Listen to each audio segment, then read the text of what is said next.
Selamat datang di Klinik Pandawa, ada yang bisa dibantu.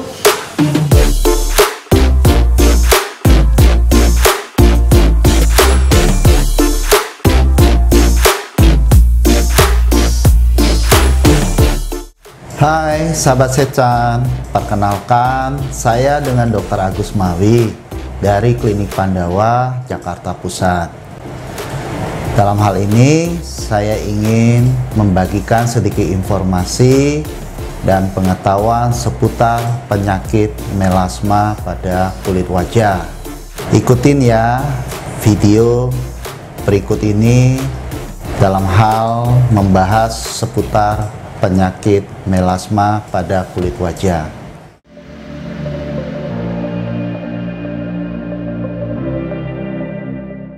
Melasma adalah penyakit gangguan kulit berupa bercak-bercak berwarna kecoklatan yang ada di area kulit wajah.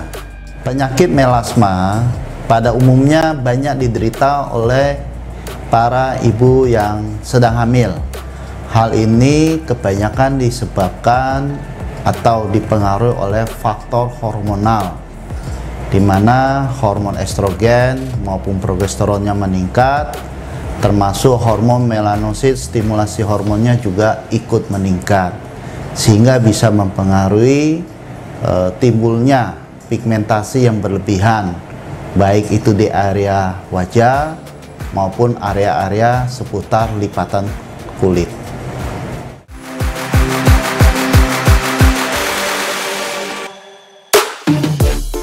Pasien yang beresiko bisa terkena penyakit melasma antara lain: 1. Pasien dengan kondisi stres baik secara fisik maupun secara psikis. Yang kedua, pasien dengan sering terpapar sinar matahari yang berlangsung cukup lama. Ketiga, pemakaian bahan-bahan kosmetik yang memberikan efek iritasi berkepanjangan. Yang keempat, dipengaruhi juga oleh faktor genetik. Orang dikategorikan mengalami penyakit melasma jika warna kulitnya tidak merata. Ada area-area atau spot-spot tertentu di kulit wajah berwarna bercak-bercak kecoklatan sampai agak kehitaman. Yang kedua, area-area lipatan yang memberikan warna lebih gelap dari sekitarnya. Dan ini bisa diperjelas ketika kita menggunakan kaca pembesar.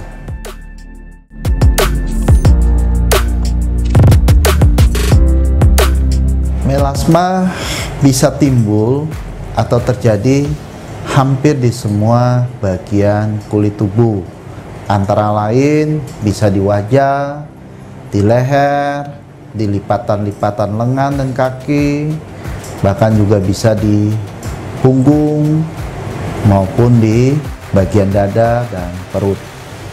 Orang bisa terkena penyakit melasma kecenderungan bisa dimulai di usia 20 tahun sampai kurang lebih 50 tahun.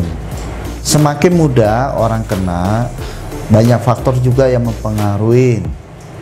Yang pertama, anak muda seringkali tanpa menyadari sering terpapar, tertular dari sinar matahari. Yang kedua, anak muda hormonnya pun tidak stabil. Melasma yang terjadi pada orang yang cukup dewasa antara 40 sampai 50 tahun itu biasanya dipengaruhi oleh hormon seperti produk-produk KB. Jadi kebanyakan ibu-ibu dengan usia 40 tahun ke atas dipengaruhi oleh produk hormon KB. Dipengaruhi disebabkan juga oleh pemakaian kosmetik yang bersifat iritasi, berlangsung lama terus-menerus, sehingga menimbulkan gangguan hiperpigmentasi pada kulitnya. Yang ketiga, pasien dengan usia yang semakin dewasa, kecenderungannya mereka akan mengalami satu proses yang namanya aging, proses penuaan, di mana produksi daripada kolagen kulitnya mulai menipis atau berkurang banyak.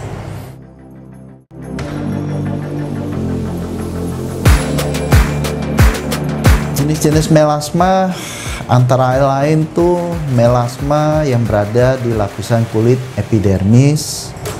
Yang kedua, melasma bisa ada di lapisan kulit dermis.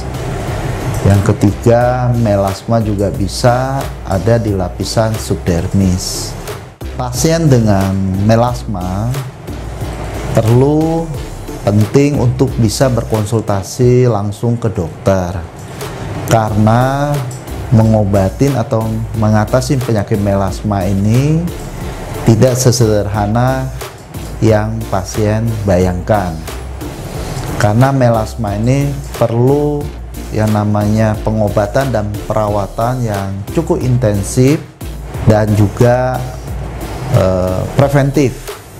Jadi selain pengobatan, pasien juga perlu tahu bagaimana cara preventif mencegah supaya melasmanya tidak sering atau tidak bertambah banyak.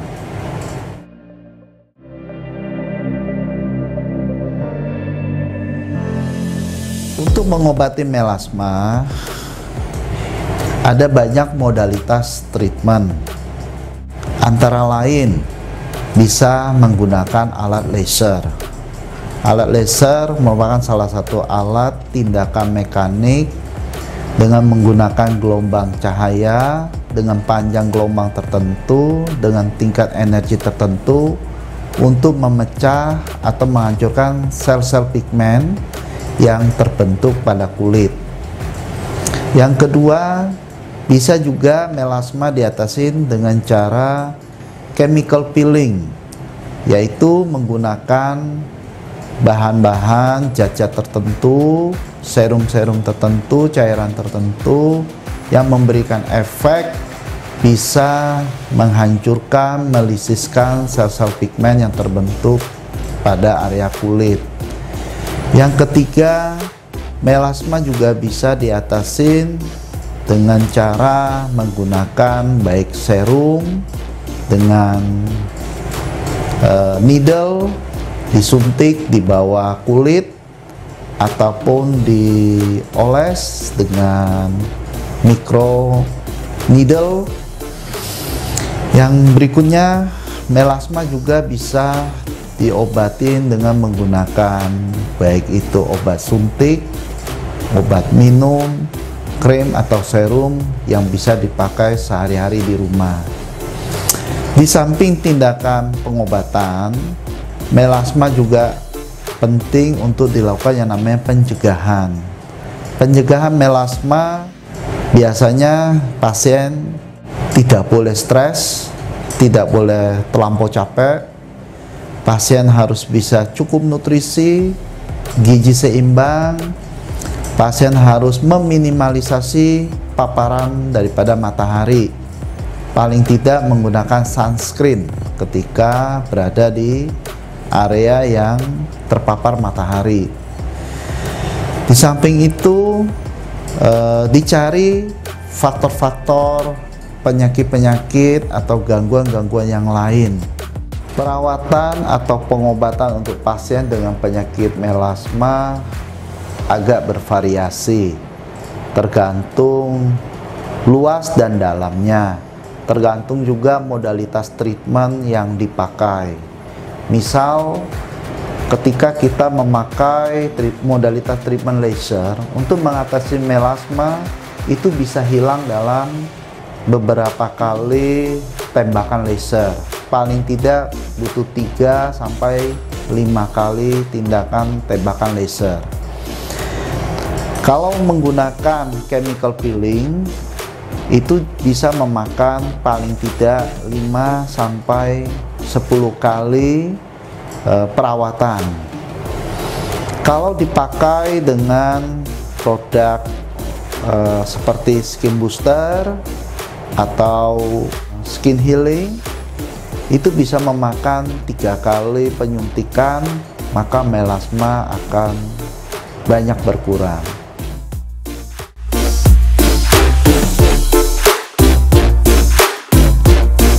Pengobatan atau perawatan melasma ketika dikerjakan dengan baik, dengan benar, dengan tepat, efek samping yang timbul sangat minimal. Paling tidak ada efek downtime atau ada lesi-lesi kecil akibat daripada treatment tersebut. Namun efek downtime itu masih bisa diatasin dengan kita menambah krim untuk mengatasi lesi-lesi minimal tadi.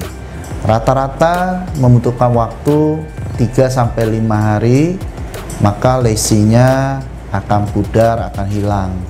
Untuk pengobatan dan perawatan melasma perlu dan penting dilakukan secara berkala, karena mengatasi melasma tidak bisa dikerjakan atau dibersihkan dalam satu sesi treatment. Paling tidak rata-rata pasien membutuhkan 3-4 minggu sekali untuk perawatan dan pengobatan melasma.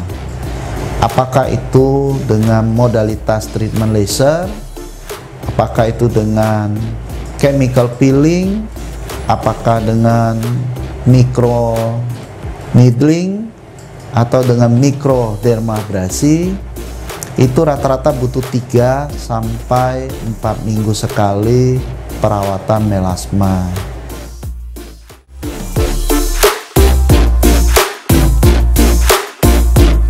Penyakit melasma walaupun sudah diobatin, sudah dirawat sedemikian rupa, maka masih bisa timbul kembali. Mengapa? Karena kita berhadapan dengan sel pigmen yang hidup. Sel pigmen kulit akan selalu tumbuh beregenerasi. Yang kedua, tergantung faktor pemicu dan faktor penyebab, baik dari internal tubuh pasien sendiri atau dari faktor eksternal.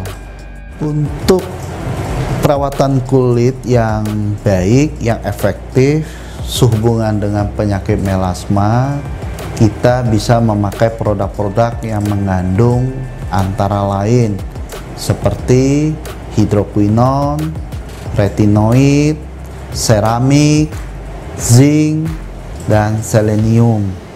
Termasuk kita bisa bantu dengan vitamin D ataupun vitamin E.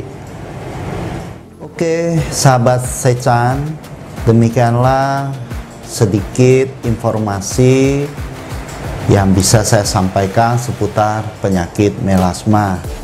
Ikutin terus video penjelasan seputar melasma ini. Semoga apa yang saya sampaikan atau informasi yang saya berikan bisa ada banyak manfaatnya, bisa menambah wawasan dan pengetahuan sahabat Sechan sekalian. Saya Dr. Agus Mawi dari Klinik Pandawa Pusat mengucapkan terima kasih atas support dan perhatiannya. Sampai jumpa lagi.